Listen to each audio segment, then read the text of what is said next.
જે આપણે કરવા જઈ રહ્યા છીએ સીમંતોનયન સંસ્કાર.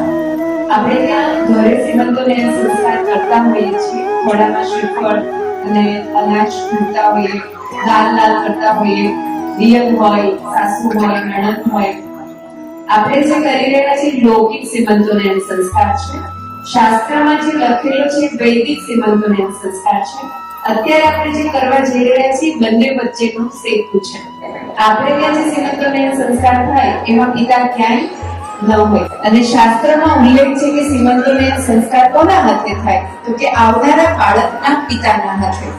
તો અહીંયા યજ્ઞ અને બ્રાહ્મણ નથી. ખરેખર આ સીમંતોનયન સંસ્કાર કરાવવાનું અમે શરૂ એટલા માટે કર્યું, એક આશા સાથે, એક સપના સાથે કે એક સમય એવો આવશે કે જ્યારે હર ઘરે સીમંતના દિવસે બ્રાહ્મણ અને યજ્ઞ બંને હશે. પ્રેમ માં આપી શકે, સુરક્ષા પિતા આપી શકે. અને એટલા માટે આ સુરક્ષાના ભાવ માટે આ સંસ્કાર પિતાના હાથે થાય.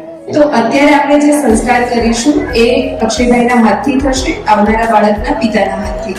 હું વિધિ બહુ ટૂંકમાં તમને સમજાવું છું કારણ કે એમાં આપણે બધાએ જોડાવાનું છે. પણ આ વિધિમાં આશીર્વ વચન આપણે બધાએ આપવાના છે.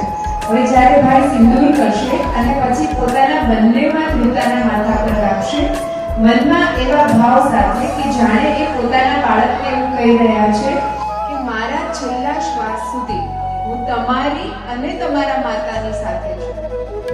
આ સુરક્ષાનો ભાવ એ બાળક માટે બહુ મહત્વનો છે. લગ્ન થાય ત્યારે સેથો એટલા માટે પૂરવામાં આવતો કે સેથામાં સિંદૂર હોય તો એ દીકરીનું ગર્ભાશય સ્વસ્થ રહે અને એમાં આવનાર બાળક સ્વસ્થ રહે. આપણે સૌ સાથે મળીને આવનારા બાળકને આશીર્વાદ આપીશું. આપણે સૌ સાથે બોલીશું, હે પરમાત્મા,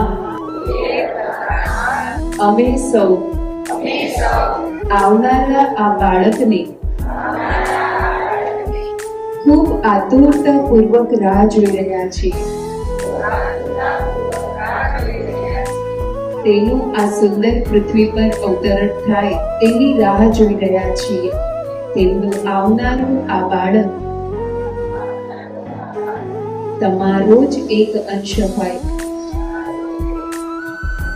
તમારી 16 કળાઓથી વિભૂષિત હોય. તમે વિશ્વ માનવ બની રહો અને વિશ્વ કલ્યાણના કાર્ય કરો તેવા અંતરથી અમારા સૌના આશીર્વાદ.